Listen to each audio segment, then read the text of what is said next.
In this video, we will be discussing the different fragmentation patterns that are created in mass spectrometry. Just for a quick definition, when we say fragmentation pattern, what we're referring to are the different masses and their relative intensities that are created by the ionization of a sample molecule. In order to discuss this, we're going to start by reminding you that the first step in mass spectrometry is to ionize the sample molecule.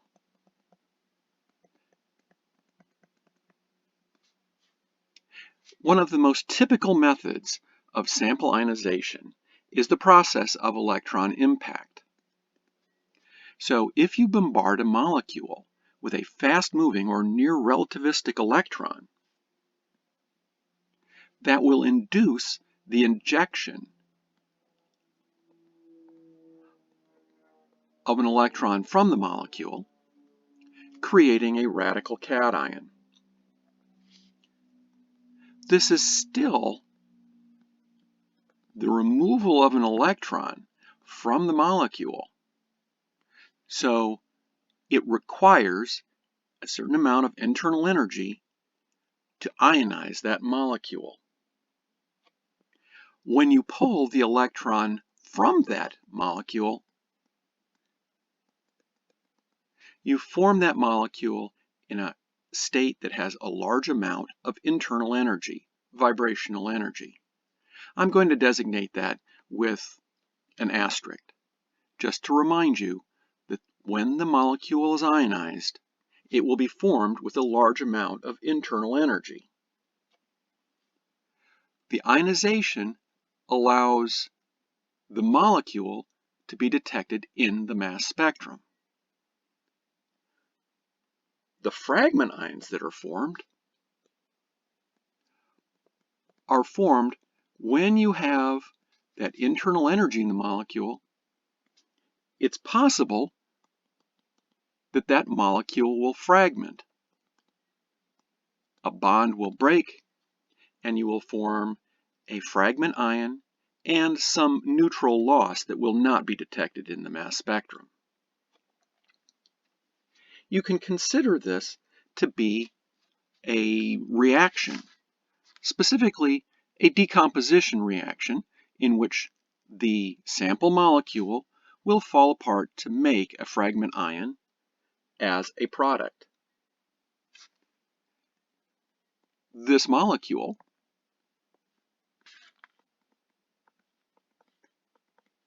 can have a series of different possible reactions depending on the amount of energy present.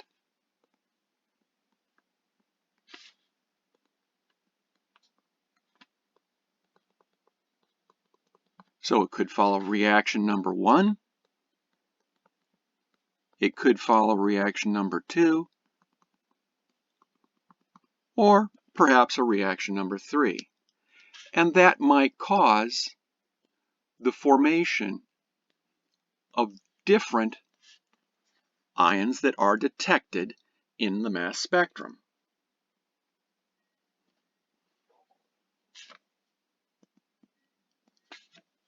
We need to talk about how the relative intensities of these particular fragments arise. Notice that in most mass spectra, these fragments all have different relative intensities. For example, the peak at 59 has a higher relative intensity than those at 45 or 31 or 15.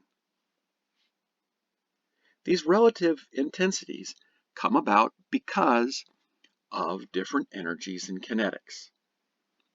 First, we will talk about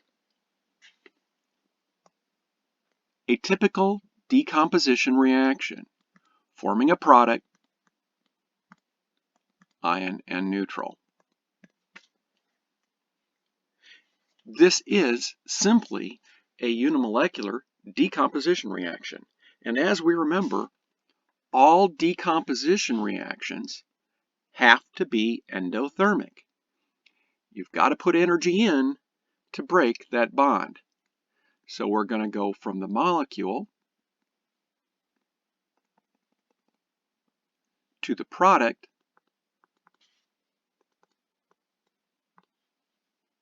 and that process is an endothermic process. That means that each of these different reactions are going to have their own unique delta H, or endothermic threshold. So maybe the formation of fragment 1 requires less energy than the formation of fragment 2, and so on.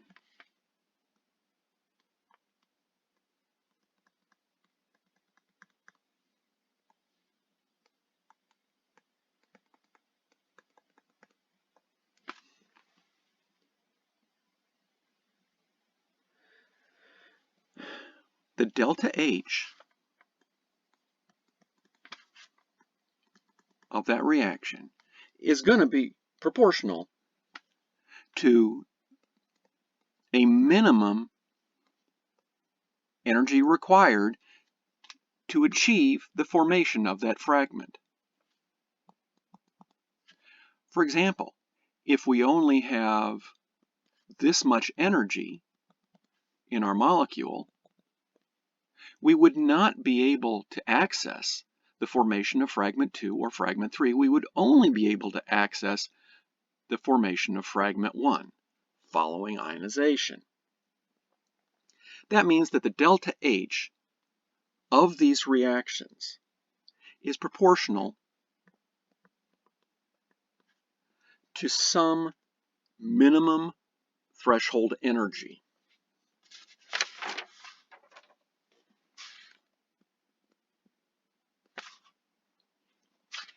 The other thing we have to consider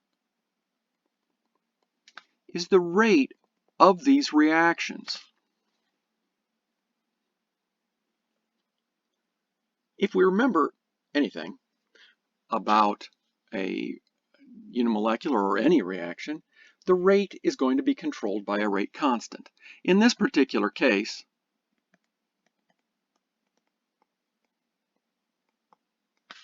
we could write it as just a simple rate constant, or say that the rate is directly proportional to the rate constant.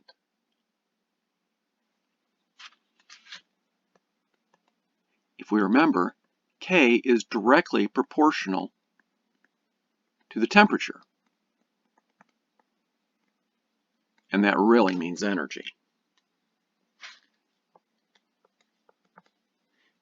In the Arrhenius equation, we wrote it this way.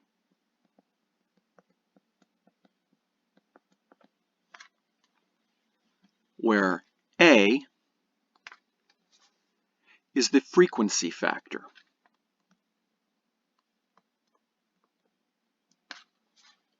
Really, what the frequency factor of a reaction is seriously the maximum rate at which a reaction can happen. We know that as we increase temperature, we increase the rate of the reaction. But there simply becomes a point at which you cannot make that reaction run any faster, and that is referred to as the frequency factor. If we're looking at the rate of a reaction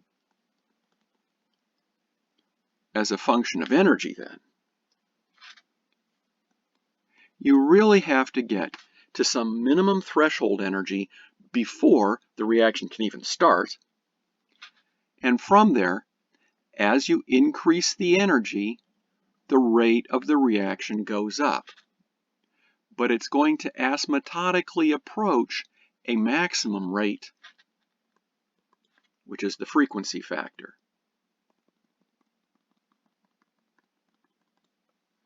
And that will be the fastest that that reaction can occur. If we have three different reactions then, and we look at rate of the reaction as a function of the energy input, we can say that maybe reaction 1 has a minimum threshold, reaction 2 has a minimum threshold that's larger, and in this case we will just say that reaction 3 also has a minimum reaction. 1, 2, and 3. The minimum amount of energy to access that particular reaction. Reaction 1 then, as we heat it up, the rate will go up and reach a maximum rate for that particular reaction. Reaction 2 will reach its maximum reaction, and reaction 3 will reach its maximum reaction rate. So each of these reactions will be governed by a thermodynamic minimum and a kinetic maximum.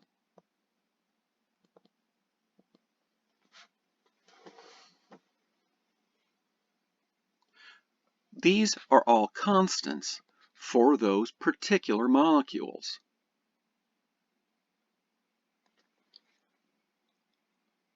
When we ionize a molecule, the action of ionization imparts internal energy. But the amount of internal energy that is imparted is actually a fairly large distribution. Because of that, the amount of energy that each individual molecule gets can actually be represented as, like always, a Boltzmann distribution. So if we have a Boltzmann distribution of energy that is created by the ionization method,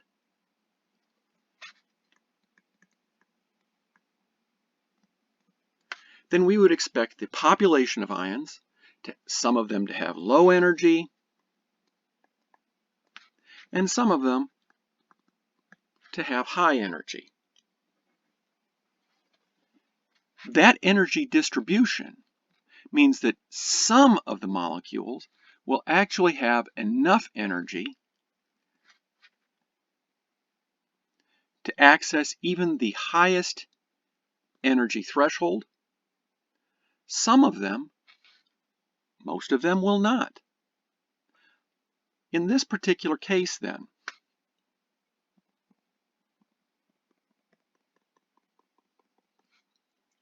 any molecules that are formed with less energy than the threshold to form even the simplest fragmentation mechanism will not fragment.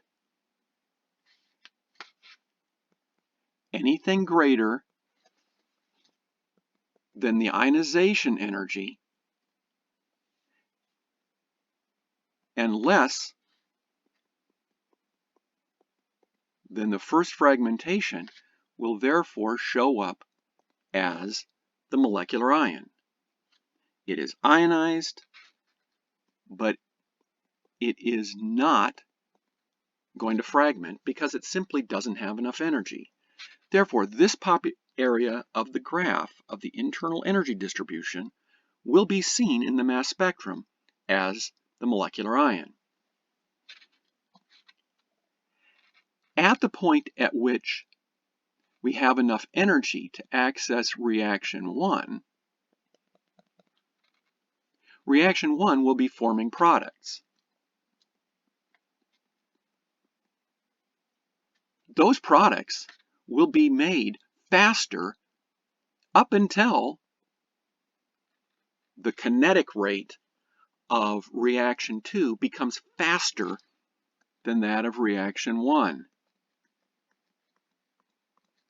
That means all of these will show up as the fragment ion accessing the first reaction channel. Similarly, all of these will show up as F2, and these will show up as F3. In that distribution, then, the mass spectrum that will be formed will have relative intensities based on how many ions had the energy to access those particular different fragment pathways. In this example, we could estimate the area of the molecular ion as the amount of ions formed in the distribution. From that, we should be able to see that the fragment F1 that is seen in the mass spectrum has a larger area and therefore a larger relative area. F2 is probably smaller than either F1 or the molecular ion, and the fragment at F3 in this example would be the smallest. These relative intensities are formed then due to the internal energy distribution and the kinetic and thermodynamic values. If we formed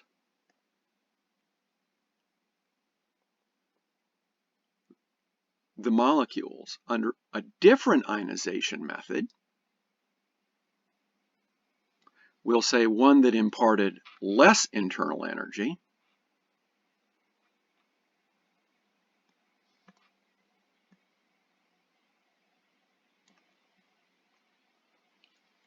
if it were a cooler amount of energy, then maybe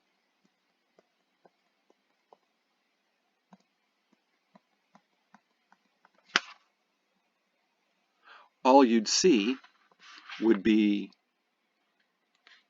the molecular ion and the fragment, maybe at even distribution or even relative intensities.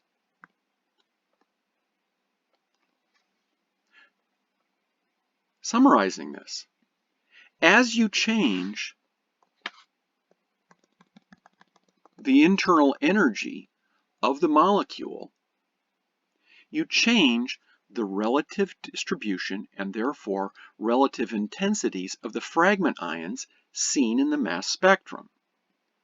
The internal energy is changed by the ionization method, but the constants for the reactions that are possible are in fact a constant for that molecule, and therefore different reaction channels are simply channeled by the different energies in the distribution. Okay, here's the take-home message.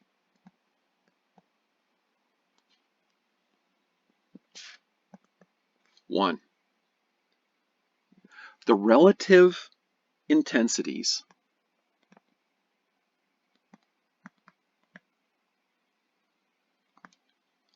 of the peaks are due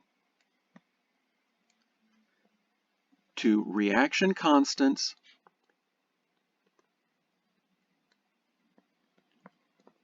and internal energy distribution. As you change the internal energy distribution for a given molecule, you change the relative intensities.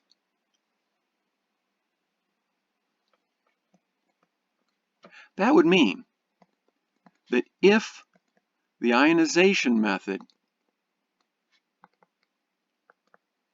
is constant,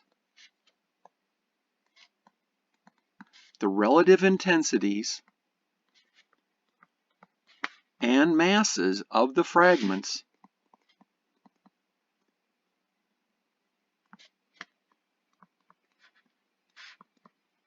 are a constant for a sample molecule.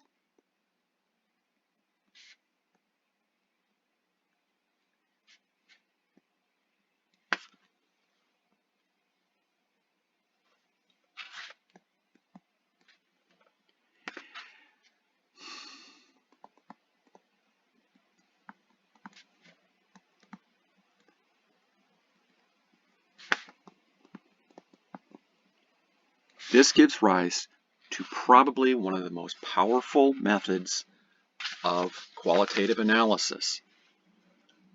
Since the mass of the fragments and the relative intensities are constant for a sample molecule, as long as the ionization is held constant, that means you can create a library of fragmentation patterns. And if you ionize an unknown molecule under those specific ionization methods, you can compare its masses and relative intensities to a library of known fragmentation patterns to identify